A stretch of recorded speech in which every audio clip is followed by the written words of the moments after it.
Hey everybody, it's that time of year again. The holidays are coming. I can't believe it, but Halloween is next week. That means the biggest ultra processed food day of the year is coming up next Thursday. What are you going to do about it? There's a link to a really great forum on health hosted by RFK Jr. that I've put in. I put the link in the description for this video in this post. But I encourage you, if you haven't seen it yet, to go watch it. There are a lot of health experts, former doctors who are speaking out, lots of people who are working in the food space who share a lot of really, really eye-opening information. A lot of us have suspected it for a long time or known it for a long time, but some people are making it more in the spotlight, which is fantastic, and we are so excited to hear what they are doing and to be a part of what they're doing. So, as that relates to Halloween and to the holidays, boy, we don't need to be torn about how to handle holidays anymore. Clean eating doesn't take a vacation and it doesn't take a holiday. We can celebrate all holidays clean. There isn't any exception. So if there's a tradition that you think revolves around it, it doesn't matter, change the food.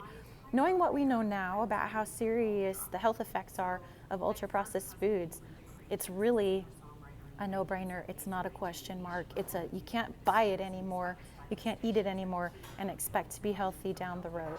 I know when I was raising my young kids, I thought Halloween was so fun. It was fun to dress them up, but I always was torn about the candy. I was addicted to a lot of it myself. I found that I couldn't stop eating it. I ate a ton of it. I might have eaten more Halloween candy than my kids did. I could have been guilty of that, but I just didn't feel good about it. And yet, I caved a lot to just the pressure, or, well, it's just one day. It's not that big a deal. The problem is it's actually a really, really big deal. And it's catching up to people faster now because the generation that's coming has been on processed food since they were born, since they arrived. And so the ripple effects of this are huge. They're massive, actually, for our country, and so it can't be ignored. So I wanted to put that message out today. Don't cave for the holidays. There is no such thing as, oh, it's only one day, it doesn't matter. What has happened to the food supply is so extreme that just doesn't apply. It's no longer like, well, it's just a dessert. I believe in dessert.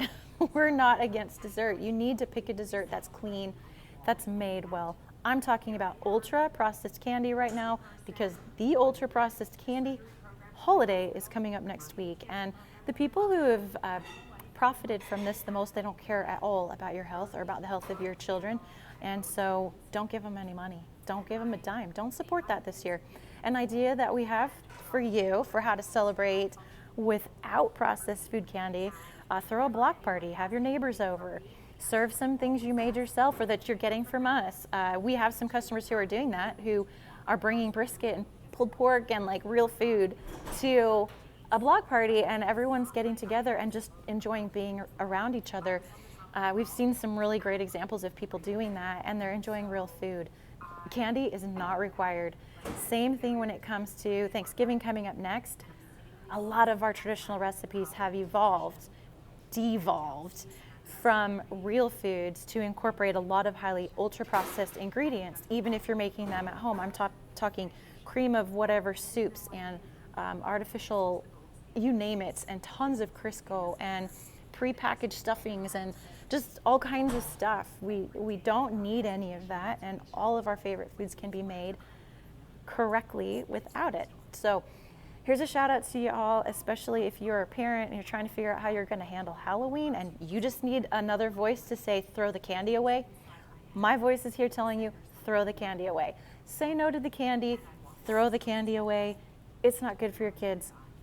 No questions asked, and you don't need to feel guilty about it, even if everyone else is doing it. Because you know what? If everyone else is still doing it, they need somebody in their life to say, we can't eat like that, and you shouldn't either. It's not to make people feel bad. It's to help people be healthy again. Still, so many are uninformed, and they just don't realize that what they're handing to their kids is actually truly contributing to their autism, their ADHD, and giving them metabolic disease and cancer down the road. And it's not that far down the road for them.